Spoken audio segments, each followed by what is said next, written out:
AR glasses will be known simply as Apple Glass, which is a rather fitting title given the Apple Watch. However, this name is incredibly reminiscent of Google Glass, which was Google's attempt at a similar device.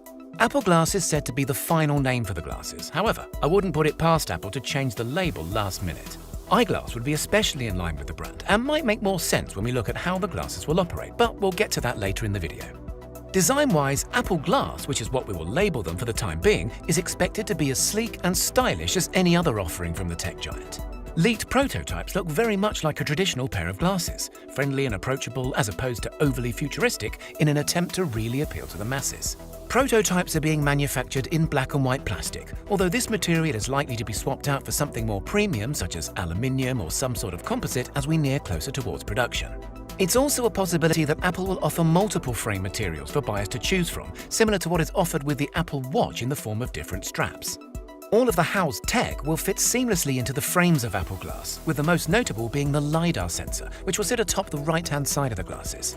For those of you who are not familiar, LiDAR at the most basic level is a system that can 3D map an environment by calculating the distance between different points. The LiDAR found inside of Apple's latest products gives us a great look as to what we can expect to find inside the first gen of Apple Glass.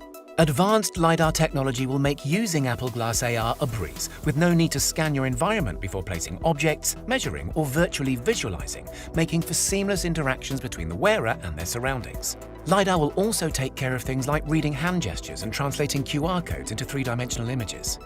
On the latest iPad Pro, the LiDAR scanner and pair of cameras work hand in hand. However, Apple Glass is not expected to house any camera or photographic features. The general thinking behind this is that people will take negatively to talking face-to-face with someone wearing a face-mounted camera that may or may not be recording. This is something that I can certainly relate to. However, I can't help but imagine how cool it would be to have an eye-level camera that can record what you see whenever you please.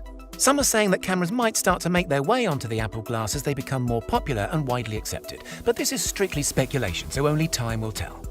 Charging of the batteries of the Apple Glass is said to happen through the use of a designated charging stand or through the use of a wireless charging case. Both would be a suitable companion to the glasses, and seeing as the first models are expected to have a battery life on the shorter side, having a convenient charging dock or carry case would be a much welcomed addition. In regards to audio, Apple Glass is not expected to have any built-in speakers or headphones. Apple's recent developments with their must-have AirPod Pros suggest that their converted wireless in-ear headphones would instead be pushed as part of the experience. This might seem as if Apple is doing all they can to snag an extra product sale. However, including any kind of built-in headphone will most definitely ruin the everyday wearable design, not to mention add unnecessary weight to the product.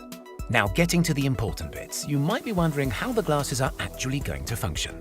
The majority of data processing is said to take place on a partnered iPhone, which will not only reduce the physical footprint of the glasses, but will also significantly reduce their cost overall. To facilitate this, we're expected to see some sort of short-range Wi-Fi capability to be built into the iPhone 12 and future iPhones thereafter. Older devices will likely be supported as well, but are predicted to offer limited capabilities or reduced performance. As technology improves over time, we may eventually see all processing take place independently within the glasses, but this will probably take a few versions as it did with the Apple Watch. Despite a few people being hands-on with the Apple Glass prototypes, there is very little known about the glasses' user interface. What we do know is that Starboard is supposedly going to be the interface's name, which is not all that different from iOS's Springboard UI. What most are expecting to see is a slimmed-down version of the basic iOS that we are all familiar with. Again, somewhat reminiscent of what we can see on Apple Watch, but with physical interactions being replaced with hand gestures and voice command. A massive feature that is incredibly exciting is that Apple Glass is expected to be released with embedded displays in each lens, as opposed to projected ones that were seen in Google Glass. The result of this should amount to far crisper visuals and a more immersive experience overall. The display is also said to only be visible to the wearer and will be completely invisible to any outside viewers. Now, I'm sure that you're all wondering how much a pair of these AR glasses are going to cost, so let me put you out of your misery and tell you that it's probably a lot less than you might think. The first-gen Apple Glass is said to retail at a rather reasonable price of just $499, excluding the price of optional prescription lenses. This is still a premium for a device that relies heavily upon another much more expensive device, but it's still low enough to be widely adopted and to gain traction as a popular mainstream purchase. Apple has had very little to say about Apple Glass as a whole, so speculation surrounding its release date is to be expected.